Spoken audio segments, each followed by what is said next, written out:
Speak up, talk everything.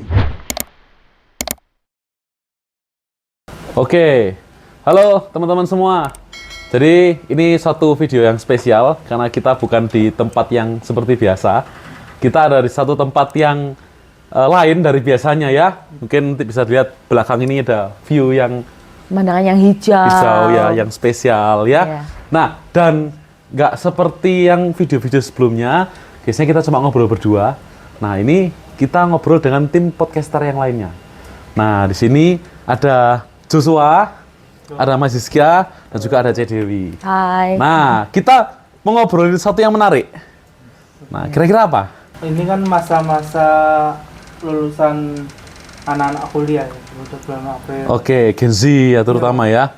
Nah, biasanya mereka ini mengalami satu problem yang mungkin banyak dikenal dengan anak-anak muda zaman sekarang, namanya adalah QLC, atau Quarter Life Crisis. Oke, nah, ini mungkin yang karena yang di sampingku ada Joshua. Nah, jadi mungkin Joshua boleh cerita dulu.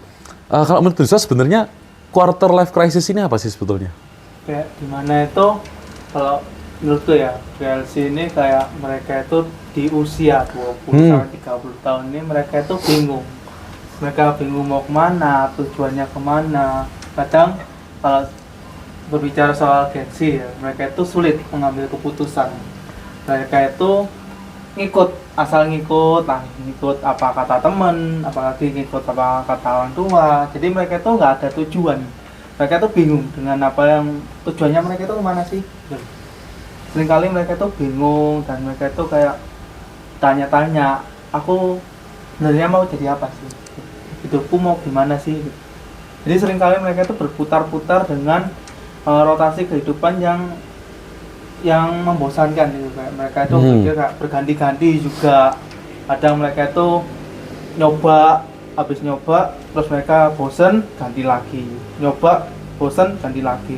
Itu aja siklusnya mereka. Jadi mereka kadang ya bingung dengan tujuannya. Setelah aku lulus kuliah, aku harus jadi apa ya? Aku harus apa ya? Tujuanku mana sih? Oke. Sekali teman-temanku, aku menemukan beberapa teman-temanku kayak mereka itu bingung. Kayak aku ini sebenarnya passionku ini apa sih? Sebenarnya cita-citaku ini apa sih? Sebenarnya aku ini mau jadi apa sih? Dan hidupku ini untuk apa gitu loh. Jadi kayak bosan gini-gini aja, kayak seringkali bosan hidup. Akhirnya mereka memilih untuk ada yang bunuh diri, ada yang mereka itu ngikut teman, ada yang mengikut arus dunia. Jadi kayak mereka itu sudah melenceng dari apa yang mungkin Tuhan bilang atau secara Alkitab bilang ya kan. Sekali gitu. Ini terdampak berarti ya kayak secara mental, psikisnya mereka itu juga ada penyebabnya juga kayak gitu ya. Terus juga ini yang menarik sih tadi Joshua ada menyampaikan tentang passion. Nah, dan kalau kita bicara passion ya, ini kan sebenarnya istilah yang mungkin kalau menurutku ya dari sisi sudut pandangku, ini istilah yang baru muncul di anak muda. Ya. Nah mungkin aku mau tanya ke Dewi sih. Yang Joshua mau gali, yang mau tahu itu lebih ke arah, ada nggak sih zaman dulu, kalau misalkan mereka teruskan usahanya orang tua, ada nggak sih kayak yang bilang, tapi ini tuh bukan passionku, aku nggak mau ngerjain yang ini. Kalau zaman sekarang kan banyak ya, soalnya ya, dikit-dikit kayak, ini tuh bukan passionku, aku nggak suka ngerjain ini, aku mau kerja yang lain. Tapi kalau zaman dulu ada nggak sih seperti itu? Kalau dulu tuh mungkin ada. Contohnya saya sendiri ya, orang tua kebetulan usaha di bidang kecantikan. Zaman dulu waktu ditawarkan untuk bekerja di bidang itu, pernah menolak. Ini bukan passionku. Nah, terus setelah itu mencoba pekerjaan-pekerjaan yang lain. Sampai di suatu titik, ternyata kayaknya kok enakan kerjaan orang tua ya, meneruskan lebih gampang daripada kita merintis. Karena meneruskan itu sudah melalui proses-proses yang cukup banyak. Dan mereka sudah mengalami banyak gelombang-gelombangnya. Sedangkan kalau kita merintis suatu usaha yang baru, kita kan belum tahu ini. Kita harus mengulang lagi. Nah, seperti itu. Jadi passion itu setiap orang pasti punya passion kalau menurut saya. Tapi tetap lagi kembali kepada passion itu apakah sesuai dengan skill kita. Kadang apa yang kita suka nggak sesuai dengan apa yang kita bisa. Seperti itu sih. Ini mungkin yang menarik ya. Jadi sebetulnya kita bicara passion itu bukan bicara mengerjakan apa yang kita suka ya, Ci. Kan banyak orang sekarang berpikir passion itu adalah saya mengerjakan apa yang saya suka. Kalau saya nggak suka, ya saya nggak kerja. Iya. Nah, iya, which is iya. kondisi seperti ini, kondisi ideal seperti ini nggak mungkin terjadi. Nggak mungkin. Nah, kayak Yusuf pun juga Jarang banget kayaknya ya. betul, Iya. setuju sih. Ada beberapa teman juga, terus juga ada beberapa YouTuber ya. Kalau sekarang kan salah satu kerjaan yang cukup tren ya. Jadi YouTuber gamers gitu. Mereka di awal mungkin mereka berpikir mereka mengerjakan sesuai dengan passionnya mereka, suka main game. Tapi ada loh sih, yang mereka tuh cerita juga. Kalau mereka tuh justru malah stres. Stresnya kenapa?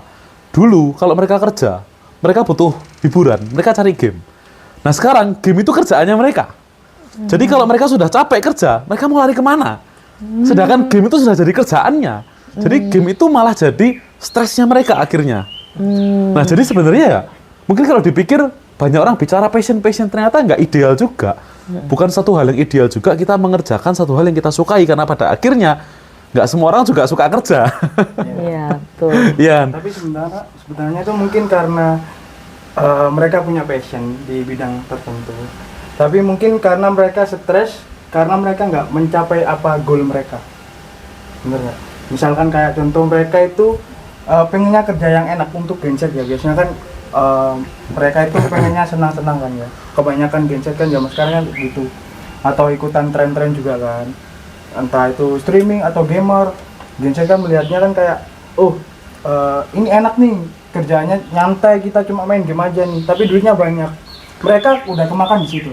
Benar, nggak? benar. Terus setelah itu mereka mencobalah, bahkan bedanya genset sama zaman dulu. Kalau zaman dulu mungkin perputarannya dari mungkin bekerja terus mau mengikuti ambisinya itu pelan-pelan. Kalau untuk mungkin genset sekarang ini karena mereka ambisi, jadi kayak Lebih mudah mengambil keputusan ya. tanpa pikir panjang. Itu mungkin jadi poin penting buat gensetnya itu sih kayaknya. Jadi mereka tanpa pikir panjang tapi udah berani ambil keputusan. Secara emosional ya. Emosional. Iya. Sehingga nantinya ketika mereka menjalani ambisi itu nggak sesuai dengan target mereka, mereka jadi depresi. Down, depresi, stres duluan. Iya, betul. Oke. Itu sih kalau menurut pendapat. Jadi sebetulnya ya, kalau kita lihat dari generasi sebelumnya sama generasi sekarang, ada perbedaan yang cukup signifikan ya sebetulnya ya. Kalau dilihat, kalau mungkin zaman dulu nggak banyak macam kerjanya dan kebanyakan lebih ke arah merintis. Meneruskan apa yang sudah dirintis. Nah kalau hari ini sebetulnya mereka juga bisa kan sih kalau mau meneruskan ya. Cuman karena mungkin ya tadi informasi yang cukup banyak ya, karena hari ini pilihannya terlalu banyak. Betul. Salah satunya mungkin karena sosmed juga ya, Cik. Iya. Sosmed, teknologi, terus tadi yang Mas Rizky sampaikan. Ya, teriming-iming gaji gede tapi dapatnya mudah. Betul. Itu yang genset nggak bisa kayak kelola jangka panjangnya. Yang penting mereka dapat kerja gampang tapi duitnya banyak. Iya. Oke. Iya. Intinya mereka itu juga nggak memikirkan resikonya. Mereka nggak memikirkan bahwa Itu orang yang konsisten apa tidak? betul. Hasilnya itu. Kadang itu cuman gede di awal atau gede untuk waktu sebulan aja. Belum tentu bisa long term. Iya. Nah. Bahkan malah nggak gede sebulan sih. Iya, Karena kadang- kalau kita lihat ya, YouTubers, gamers itu ya, mereka nggak mungkin langsung dapat penghasilan cepat juga gitu kan. Pada akhirnya seperti itu, dan banyak juga YouTuber yang mereka sukses. Mereka itu sukses karena mereka membangun bertahun-tahun. Betul. Dan kalaupun dibilang, tapi ada kok yang bisa sukses dalam waktu singkat. Ya, Itu pun bisa dihitung jari. Satu banding berapa? Satu Ya, banding berapa? iya. Nah, jadi sebetulnya kembali lagi ya sih. Karena kalau kita mau sukses, kita tetap harus konsisten. Konsisten. Sebetulnya. Itu poinnya harusnya di sana. Jadi segala sesuatu bisa kita capai jika kita tuh mau konsisten. Oke. Menekuni bidang itu yang sudah kita pilih. Kita coba tarik lagi kembali ke QLC. Quarter Life Crisis-nya. Nah, berarti intinya karena adanya beragam pekerjaan ini tadi, dan mereka tuh suka lompat-lompat ya, dari satu kerja ke kerja yang lain. Intinya, ya sebenarnya nggak salah ya, kalau dibilang kan bukan satu hal yang buruk juga. Intinya mereka melihat bahwa ini peluang yang lebih bagus. Tapi sebetulnya dengan cara mereka seperti itu, membuat mereka jadi nggak konsisten, dan pada akhirnya mereka itu hanya seperti berputar. Ini gagal, mencoba hal yang lain gagal, mencoba yang lain gagal lagi. Akhirnya itu yang menyebabkan terjadi depresi. Betul seperti itu ya? Betul. Yang terjadi seperti Akhirnya itu. stres sendiri. Stres sendiri. Oke. Tapi pertanyaannya ini, kenapa mereka kayak nggak lama untuk mengerjakan suatu bidang itu? Misalkan 1 bulan pindah, bulan pindah. Itu, Alasannya kenapa alasannya itu ya? kenapa ya biasanya kalau untuk apa namanya, untuk Gen Z zaman sekarang ini, menurut Koko juga? Joshua mungkin yang bisa sampaikan. Karena mereka bosan ya, kayak mereka itu kayak gak terbiasa dengan rutinitas, mereka itu dengan gak terbiasa dengan hal yang dilakukan terus menerus setiap hari, apa rutinitas gitu-gitu terus. Mereka itu kepengen yang sesuatu hal baru, tapi mereka itu salam artikan bahwa kayak mereka itu gak bisa fokus dalam satu hal gitu. Jadi kalau misalnya mereka itu udah ketemu si A, tiba-tiba kok bosen ya, kayak pengen hal baru, kok misalnya kayak ada temennya nyoba si B gitu ya, kelihatannya seru si B, ya udah aku pindah coba si B. Si A ini ditinggal, jadi benar-benar pure, terus gak ngerjain lagi, terus lalu fokus yang B. Lalu kok ngeliat yang C kok enak, ya pindah lagi gitu. Kayak mereka itu bosen dengan rutinitas, apalagi kalau sekarang ya kayak kebanyakan Gen Z itu kayak mereka itu kalau aku lihat ya dari beberapa teman itu yang udah kerja, mereka udah kerja itu lebih banyak yang resign tuh Gen Z ketimbang generasi milenial. Karena mereka tuh karena bosen, kayak misalnya ada tekanan dari bos, baru dimarahi bos karena udah kayak kena mental. Biasanya kan setelah sekarang kan kena mental. Iya, kena mental tuh apa sih maksudnya ya? Nah itu kayak mereka tuh kena apa ya, kayak drop di hati, kayak kayak down, depresi. Oh, depresi. Depresi, benar. Mereka tuh gak bisa dikerasi, kayak didikannya tuh kayak Lembek lah ya lembek intinya ya. gitu. Berarti mungkin nggak sih kalau GLC ini bisa disebabkan karena Gen Z ini mental lemah? Ya, Salah satunya mungkin ya. salah satunya. Kita nggak bisa bilang itu faktor utama, tetapi kebanyakan memang gitu. Soalnya mereka itu kayak banyak tekanan, penuh tekanan dari sana sini, karena mereka itu gampang ikuti arus ya. Kayak mereka itu kadang ya FOMO juga, ikuti tren dan lain sebagainya. Kayak menurut mereka seru, seneng, asik dan lain sebagainya, mereka akhirnya ya udah ngikut-ikutan. Jadi mereka nggak menemukan jadi diri mereka. Jadi mereka yang menentukan diri mereka adalah ya sesuai dengan lingkungannya gitu loh. Kayak istilahnya kayak bunglon. Mereka takut ketinggalan tren. Kalau misalnya mereka ketinggalan tren, mereka takut dikucilkan sama teman-teman. Wah, kamu tuh nggak ngikuti tren ya zaman sekarang. Kamu tuh kayak kurang update. Masa gini aja nggak tahu. Terus takutnya kalau misalnya gak ngikuti teman-temannya dikucilkan, mereka dijauhi, mereka kayak gak dianggap teman. Karena Gen Z zaman sekarang itu kayak mereka itu takut kehilangan teman, takut kehilangan sahabat, karena mereka mungkin takut siapa lagi yang bisa nemeni aku.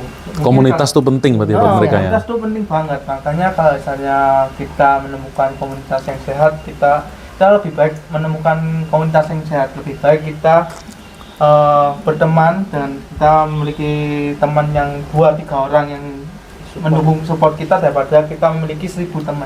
Istilahnya gitu. Lebih baik dikit gak apa-apa, tetapi itu bisa membangun, bisa membawakan kita itu menjadi hidup lebih baik lagi ketimbang kita ketemu sama 1000 orang yang menurut kita, banyak, aku punya banyak teman, tapi mereka belum tentu support kita gitu. Mereka bisa jadi memanfaatkan kita. Ya, friend with benefit ya, betul ya. Itu. Istilah lagi ya ini ya. Friend with benefit ya. Iya. Semakin bertambahnya tahun, istilah-istilah baru itu Bertambah terus ya. Aku aja ya baru tahu itu FOMO, FBB, terus kayak dan lain sebagainya, kayak istilah-istilah Red flag. red flag, green flag. Aku aja bingung. Iya. Aku Nah, kira-kira bendera kok seperti kita tahu ya, Kak, bendera kalau misalnya di rumah kan bendera kuning, ada orang meninggal. Iya. Atau kalau misalnya palang ada yang ya orang meninggal juga. Tapi aku terlintas mereka bilang red flag, green flag. Apa sih? Kayak, ini toh. Jadi kayak istilah-istilah baru kayak mereka itu. Oke. Iya. Kita kembali ke GLC lagi. Pernah nggak sih punya pengalaman nggak? Pernah punya pengalaman mungkin di diri sendiri atau di teman-teman terkait sama GLC ini? Karena kalau dulu Oh, dari sisiku pribadi ya, sih ya. Karena umurku ini kan sudah lumayan ya, 28 tahun ini, 28 tahun. Jadi sudah pernah juga mengalami masa-masa quarter life crisis. Waktu itu belum tahu sih, bahwa itu sebutannya quarter life crisis gitu kan. Baru tahu ya, waktu sudah umur 25 tahunan itu, baru nyadar. Jadi, ya kalau dari pengalamanku dulu, salah satunya karena nggak fokus juga. Nggak fokus dan memang nggak konsisten. Jadi banyak yang tak kerjakan waktu itu. Waktu pertama kali lulus itu, kalau dari aku sendiri, ngelesi dulu pertama kali. Ngelesi, terus sempat jalanin MLM juga. Kenapa? Karena potensinya besar. Ada temen lah yang ngasih tahu kok ini potensinya besar, peluangnya besar dan lain sebagainya. Akhirnya coba. Tertarik, ya, ikut. Itu ngelesi lagi. Terus nge-freelance IT karena memang lulusan dari IT ya. Nah, tapi tiga-tiganya ini akhirnya ya setengah-setengah semua ya, nggak ada yang jadi kan. Sampai akhirnya sempat kayak ngerasa itu ngedown sendiri, depresi. Saya nggak langsung yang depresi ya, tapi lebih ke arah kayak sebenarnya aku ini bisa sukses nggak sih? Atau mungkin teman-teman ini viewers, apakah ada yang pernah memikirkan hal yang sama? Sebetulnya saya ini bisa sukses atau enggak? Nah, itu sebetulnya masalahnya itu bukan dari kemampuan kita untuk suksesnya, tapi lebih ke arah ya tadi yang sudah kita bahas ya, tentang fokus, tentang konsisten, kayak seperti itu. Bahkan temenku itu pernah ada juga yang serabutan, betul-betul banyak yang dikerjain. Dia pernah ikut properti, ya cari listingan rumah, itu ya. Itu belum selesai, masih dikerjain, dia join, ikut aku waktu itu, jalan di MLM. Itu kan. Tapi itu pun dia juga setengah-setengah. Karena beberapa kali tak ajak buat kerjain bareng, orangnya susah dihubungi. Nah, jadi dia cuma ngerjain waktu dia mau aja. Jadi nggak konsisten ya dia. Nggak konsisten. Terus tiba-tiba 1 minggu kemudian masuk di asuransi. Oh, pindah lagi. Pindah ke asuransi. Oh, ya ampun. Nah, terus nggak lama saya itu masuk di kerjaan ini pialang saham. Ada lagi. Ya itu kan mungkin waktu dulu kan banyak ya orang-orang yang ikut di pialang saham gitu. Forex juga. Betul. Terus setelah itu dia kerjain lagi jualan di Shopee. Jadi itu betul-betul banyak yang dikerjain. Dan ya kenyataannya sampai sekarang orangnya pun juga belum berhasil. Nah, jadi sebetulnya ya dari pengalaman-pengalaman ini ya, sebenarnya kuncinya kan lebih ke arah fokus ya, konsisten. Nah, jadi bukan karena kemampuan kita yang membuat kita itu gagal, tapi lebih ke arah ya kita kurang konsisten aja, kita belum fokus aja. Gitu. Nah, kalau dari Mas Hizkia atau dari Joshua ini yang Gen Z ya, ini mungkin Joshua nggak tanya ke Cek Dewi, karena sudah beda generasi ya sih. Nah, ada nggak sih pengalaman pernah ngalami quarter life crisis ini? Kalau aku sih pernah sih itu. Itu waktu aku nentuin, aku ini pengen sukses. Sukses dalam arti punya uang banyak. Atau aku pengen jadi orang yang terkenal. Jadi aku punya dua. Dilema gitu ya? Dilema. Aku di satu sisi aku pengen jadi YouTuber. Oke. YouTuber ya. Terus di satu sisi aku juga pengen kaya. Jadi kan punya dua pilihan. Otomatis aku yang bisa aku kerja duluan adalah apa? Kerja. Aku kerja. Setelah aku kerja, kumpulin duit, aku baru fokuskan ke satunya, yaitu YouTuber. Berarti pernah? Mas Hizkia lu pernah ke YouTube? Pernah YouTuber. Dan itu aku nggak maksimal sih, karena mungkin karena bedanya zaman milenial dulu sama Gen Z sekarang. Itu aku langsung cut untuk pengen sukses, punya duit banyak gitu. Kerjanya itu aku cut. Jadi aku berhenti, aku fokusin di sini. Di YouTube itu? Di YouTube. Terus akhirnya? Setelah semua uang tabungannya aku hasilkan waktu kerja itu ya, aku fokusin ke YouTube. Ternyata nggak sesuai ekspektasi yang aku bayangin.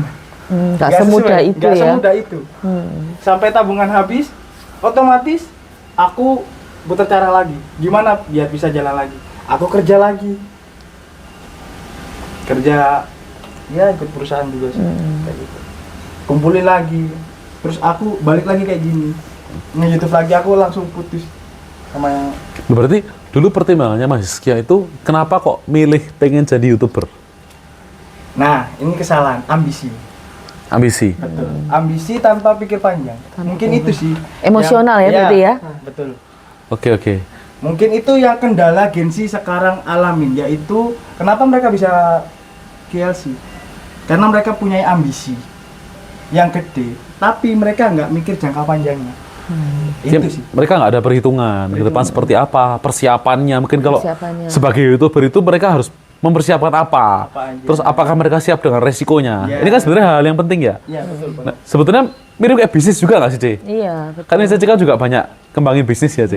Sebetulnya kan sama ya, Ci. Kalau kita mau running satu bisnis yang baru kan kita harus tahu dulu resikonya seperti apa ya. Iya, kita harus buat perencanaan ya, kita buat program promosinya bagaimana, dan tim untuk manajemennya siapa saja, dan itu harus dipersiapkan benar-benar matang.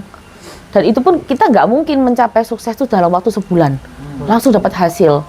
Biasanya kalau bikin bisnis, kalau yang konvensional ya itu minimal kita baru BEP itu setahun loh. 1 tahun ya. Ini Setahun. BEP ya, Ci, ini. Masih balik modal. BEP ya.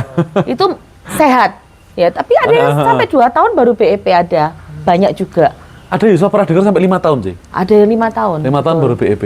Iya, tapi itu yang pasti nggak mungkin sebulan 2 bulan.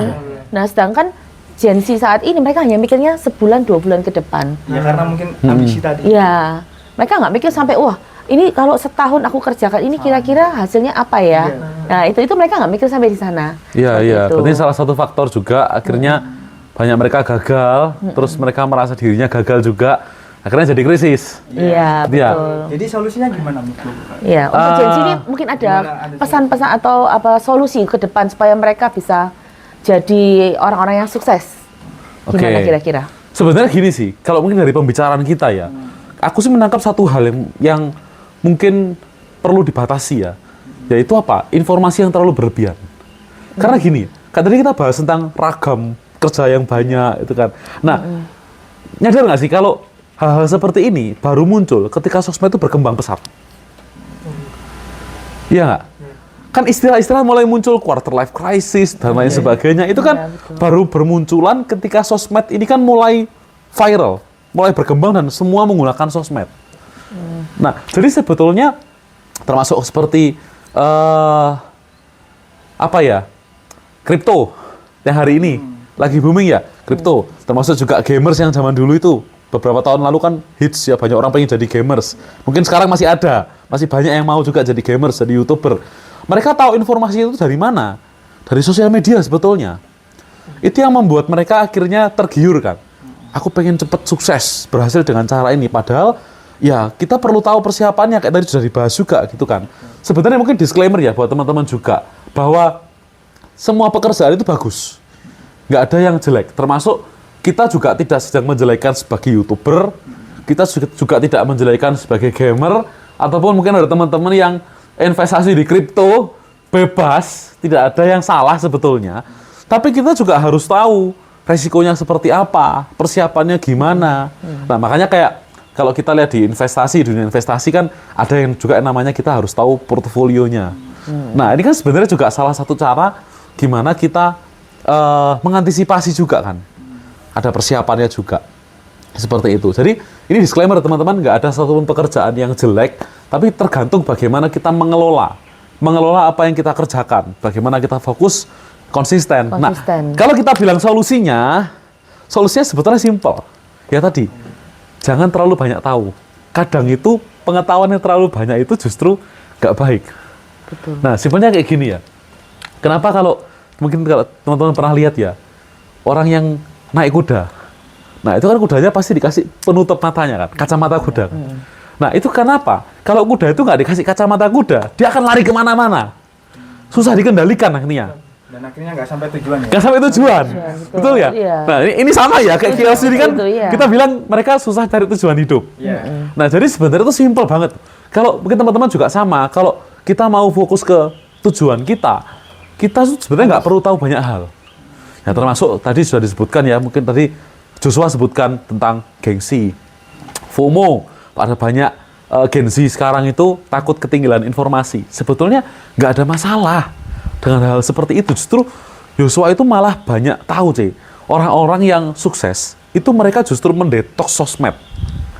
Jadi mereka kalau mungkin kita bilang detoks atau puasa gitu ya, mereka uninstall sosmednya, mereka nggak takut sama FOMO supaya mereka bisa fokus karirnya mereka, kerjaannya mereka, dan justru itu yang akhirnya banyak membuat mereka jadi sukses tuh. Nah, jadi simpelnya sebetulnya kalau kita tanya solusinya, kita tinggal fokus aja. Detox sosmed, kenapa? Karena sosmed itu yang kadang mengalihkan. Dan disclaimer lagi, sosmed itu nggak salah. Ya, karena kita juga dapat info banyak dari sosmed. Ada beberapa mungkin, kalau Yosua banyak dapetin khotbah-khotbah bagus juga, itu kan dari sosmed juga. Kayak gitu. Terus informasi-informasi terkini, berita-berita yang penting juga, itu kan juga dari sosmed. Nah, tapi jangan sampai sosmed itu membuat kita itu kecanduan gitu loh. Kayak FOMO sampai scroll-scroll TikTok. Mungkin teman-teman juga pernah merasakan itu ya, scrolling TikTok. Gak bisa berhenti gitu ya. Betul sih. Terus ya. Mau tidur. Iya. Harusnya tuh cuma bilang, aku cuma mau scrolling TikTok 15 menit. Iya. Nah, dia scroll dari jam 10 malam, selesainya jam 3 pagi. Itu yang membuang kesempatan buat fokus gitu ya di karirnya. Betul. Nah, akhirnya dia menghabiskan banyak waktu untuk hal yang sebetulnya nggak terlalu penting juga. Nah, jadi kalau dari sudut pandangku pribadi sih cukup penting juga untuk kita detox ya. Detox dari sosmed ya. Nggak perlu kita tahu banyak hal. Justru kadang-kala itu bagus kita nggak tahu beberapa hal ya. Iya, betul. Iya. Ada solusi lain nggak kira-kira kalau dari teman-teman? Kalau dari aku ya, yang kedua itu adalah kita konsisten. Fokus satu hal dengan apa yang kita bisa. Jangan apa yang kita mau gitu. Jadi sesuai dengan kemampuan kita, sesuai dengan apa yang kita bisa. Jadi jangan pernah kita ikut-ikutan apa kata orang. Jangan ikut-ikutan sosial media juga, ya kan, FOMO dan lain sebagainya. Seringkali kalau kita lihat ya di berita akhir-akhir ini, di mana itu misalnya mereka itu tergiur dengan hal-hal yang nikmat tetapi sesaat, kayak misalnya kayak ngelihat, oh penghasilannya besar, akhirnya pada saat dijalani, loh kok nggak sesuai dengan realita, nggak sesuai dengan ekspektasinya. Kayak misalnya yang tadi itu pekerjaan yang dimana mereka itu properti, banyak orang mempromosikan bahwa ini loh hasil bonusannya mereka itu sampai 3 digit, hasil jual properti. Ternyata jual properti itu nggak semudah apa yang kita kira. Kita jual rumah, kita jual apartemen ke orang itu nggak segampang yang kita lihat, kita bayangkan bro, oh jual, selesai, deal, habis, selesai, kita dapat bonus. Tidak, tapi ya itu kita harus lihat prosesnya gitu. Tapi terkadang Gensi itu nggak mau proses yang lama, mereka tuh mau yang instan. Bahkan kalau kita lihat ya Indomie aja ya, Indomie yang tulisannya mie instan, kita harus rebus air, kita harus masukin mie-nya. Prosesnya masih banyak ya? Harus ada prosesnya juga, bahkan bisa dibilang itu bukan mie instan. Jadi bahkan mie instan aja harus ada prosesnya gitu. Atau juga ada yang berita akhir-akhir ini yang viral adalah kerja di luar negeri itu enak, gaji gede. Akhirnya mereka tergiur, apalagi yang paling ngetren sekarang itu Kamboja, Vietnam, Myanmar. 3 negara ini di mana negara yang paling terkenal adalah judi online. Ketika aku melihat baca berita, ada salah satu negara Kamboja itu mereka itu menawarkan gaji besar, ternyata itu mereka jadi operator judi online. Dan itu kalau misalnya itu visanya ditahan, visanya ditahan. Kalau misalnya mereka mau keluar, mereka harus bawa 5 teman. 5 teman itu dibawa masuk, baru orang ini bisa keluar. Jadi harus mengorbankan 5 orang ini. Dan itu kalau mereka nggak sampai target, mereka tuh disiksa. Ada yang disiksa, ada yang kalau yang cewek itu yang mungkin yang udah yang aneh-aneh itu dan sebagainya. Bahkan ada berita yang baru-baru ini yang orang Indonesia itu organnya itu hilang. Dijual belikan ya. Ginjalnya ya. Ginjalnya itu apalagi itu. Mereka tuh menemukan bahwa ada ya jahitannya itu bekas jahitan, organnya itu hilang. Gak ada. Jadi bagi teman-teman ya, jangan pernah tergiur dengan hal-hal yang sesaat, kayak mereka tergiur dengan apa yang enak menurut kita. Tapi kita harus lihat prosesnya juga. Kita harus berpikir secara panjang, kita harus fokus, kita harus juga konsisten. kita juga harus apa ya, jangan Detox pernah ya. jangan, kita harus juga detox sosial Sosmed. media agar kita bisa fokus, karena mungkin kalau dari sosial media kita akan dapat terpengaruh atau distraksi, atau oh ini loh enak, misalnya kayak ada investasi Bitcoin dapatnya gede, ternyata nggak segampang itu, nggak semudah itu. Kayak kerja di luar negeri, penghasil gajinya besar, hidup enak, ternyata nggak semudah itu, nggak segampang yang apa yang kita lihat juga gitu loh. Jadi jangan pernah kita ikut-ikutan. Jadi kita harus fokus apa yang menjadi diri kita, apa yang menjadi jalan kita, apa yang menjadi passionnya kita gitu loh. Dari situ aku ingat sama satu ayat, Jo. Kolose 3 ayat 23. Nah, kita coba buka dulu ya. Oh, dari situ mungkin boleh ya? Boleh. Kita coba baca dulu nih. Ini satu ayat yang menarik sebetulnya. Kolose 3 ayat 23. Mungkin kalau dibacakan teman-teman banyak yang sudah tahu. Tapi ini relate ya, relate dengan apa yang kita bahas hari ini. Coba ini tak bacakan ya. Isi. Nah, di sini dituliskan seperti ini. Oh, yang ketiga. Apapun juga yang kamu perbuat, perbuatlah dengan segenap hatimu, seperti untuk Tuhan dan bukan untuk manusia. Nah, jadi intinya, apa yang sudah dipercayakan di hidup kita hari ini, pekerjaan apapun yang hari ini sudah diberikan Tuhan kepada kita. Entah itu mungkin kalau kita bandingkan dengan pekerjaan lain, belum tentu pekerjaan kita memang yang terhebat, terbaik gitu ya. Tapi di sini kan passion kita atau enggak gitu betul, ya. betul sih. Tapi di sini Tuhan ajarkan ya, apa yang sudah dipercayakan ya kerjakan, cintai apa yang kita miliki hari ini. Nah, jadi bukan tentang cintai apa yang kita suka ya, enggak, tapi lebih ke arah sukai apa yang kita lakukan. Ya, atau mungkin kalau ada di dalam bahasa Inggrisnya ada katakan do what you love. Nah, itu salah. Tapi love what you do. Cintai apa yang kita kerjakan. Nah, jadi sebetulnya ya kembali lagi ya, solusinya itu kita harus back to basic. Kembali lagi ke seperti zaman dulu. Kalau misalkan di zaman dulu, mungkin dari zamannya CC juga dulu ya, orang-orang bisa sukses ketika mereka itu bekerja dengan fokus, konsisten, nggak gampang menyerah. Nah, itu kan sebenarnya back to basic ya. Nah, karakter seperti ini yang jarang dimiliki oleh anak-anak muda, Gen Z di zaman sekarang. Nah, jadi ini mungkin teman-teman juga penting. Jadi kalau teman-teman ada yang pernah atau mungkin hari ini sedang mengalami quarter life crisis, simple sebenarnya solusinya. Back to basic aja. Apa yang sudah kita kerjakan hari ini, apapun itu, kerjaan kita apapun itu, kerjakanlah dengan sungguh-sungguh. Fokus, konsisten, jangan mudah menyerah. Nanti pasti kok kalau kita kerjakan dengan sungguh-sungguh, nanti pasti Tuhan akan buka jalan. Nah, jadi kita sebenarnya nggak perlu terlalu khawatir ya. Kadang-kadang kan kekhawatiran itu kan cuma ada di pikiran kita. Tapi itu hal-hal yang sebetulnya nggak tentu terjadi juga. Nah, dan ada juga satu ayat yang menarik. Di Pengkhotbah 5, Ayat 17. ayat 17 ya, Cik, ya? Iya, iya. Ayat 17. Nah, coba mungkin kita bisa coba baca dulu.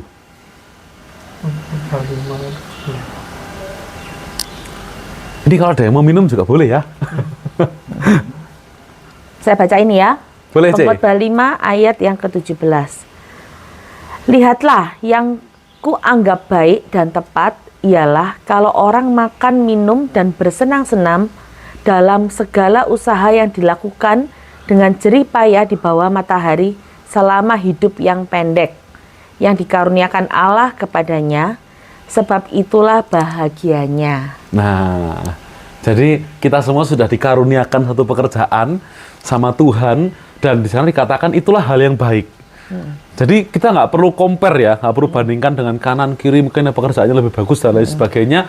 Nikmati aja apa yang sudah dipercayakan Tuhan, dan nanti dengan ketekunan itu biarkan Tuhan sendiri yang akan membuka jalannya lah buat kita. Nah, jadi ya saya yakin juga dengan kita melakukan hal seperti ini, kita nanti nggak akan pernah terjebak dengan namanya quarter life crisis. Ya kembali lagi karena semua krisis ini sebetulnya cuma ada di pikiran kita. Nah, ada yang mau ditambahkan mungkin? Yang terakhir mungkin yang perlu kita tekankan bahwa pesan-pesan untuk teman-teman Gen Z, mari kita detox sosmed. Oke. Itu yang kita terpenting. mau buat gerakan ini, Cik. Iya, ini gerakan ya. Ya, karena sosmed itu bisa jadi hal yang baik, bisa juga akan membelenggu kita. jika kita nggak mau mengontrol atau membatasi. Jadi dengan detox sosmed ini akan membuat kita lebih bisa berpikir fokus ya, konsisten, dan kita tidak mudah tergoda dengan hal-hal yang lain. Dan yang pasti akan membuat kita menuju ke kesuksesan. Amin. Iya. Ada lagi? Cukup? Intinya fokus dan konsisten. Thank you teman-teman semua. Thank you. Thank you.